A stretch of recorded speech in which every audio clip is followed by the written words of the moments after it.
Bem-vindo ao podcast Estrangeiros e Peregrinos. A mensagem de hoje será apresentada por Dennis Allen. Os Filhos do Trovão. Você já ouviu falar dos Filhos do Trovão? Eu quero contar um pouco da história, mas depois eu quero mostrar uma conclusão surpreendente para essa história. Os apóstolos escolhidos por Jesus formaram um grupo diverso. A lista incluiu pescadores, um servidor do governo romano e, no outro extremo, um ativista de oposição ao governo romano. Os dois filhos de Zebedeu receberam do próprio Senhor o apelido Boanerges, que significa Filhos do Trovão. Marcos capítulo 3, versículo 17. Ao longo da história, várias explicações surgiram para justificar esse apelido. A mais aceita sugere que fosse uma descrição da personalidade desses irmãos, por serem fervorosos e até estourados.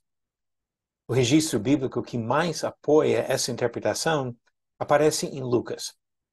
Jesus estava caminhando para Jerusalém e queria passar a noite em uma aldeia samaritana. Quando o povo daquele lugar o recusou, Tiago e João ficaram indignados. E olha a pergunta que fizeram em Lucas 9, versículo 54. Senhor, quer que mandemos descer fogo do céu para os consumir? A atitude de convicção, lealdade desses apóstolos foi louvável. Mas sua pergunta imprecatória recebeu uma resposta forte do Senhor. Mas Jesus, voltando-se, os repreendeu e seguiram para outra aldeia. Lucas 9, 55 e 56. O propósito de Jesus foi a salvação, não a destruição das pessoas. Ele afirmou isso e Paulo repetiu a mesma coisa nas suas epístolas.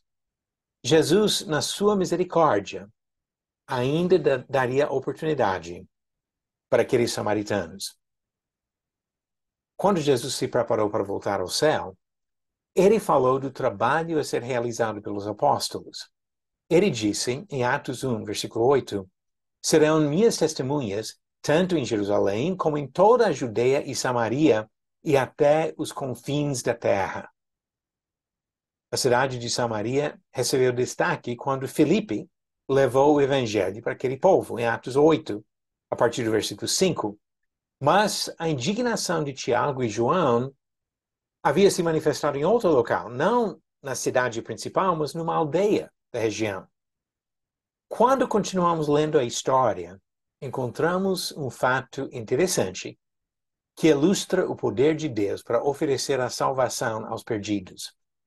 Depois da conversão de muitos samaritanos, na cidade mesmo, os apóstolos Pedro e João foram até lá.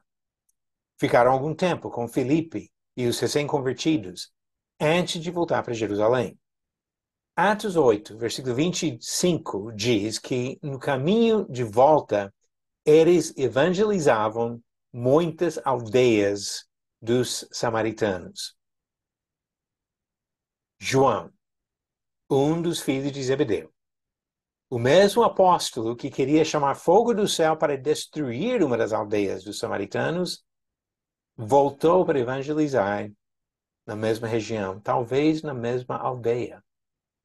Sua mensagem, depois de acompanhar Jesus durante todo o seu trabalho terrestre, foi uma mensagem de graça, de salvação.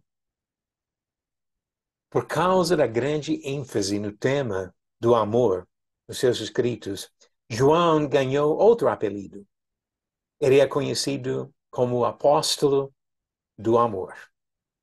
Esse filho do trovão se tornou mensageiro da graça de Deus, apontando para nós o caminho que leva à vida eterna com o Senhor.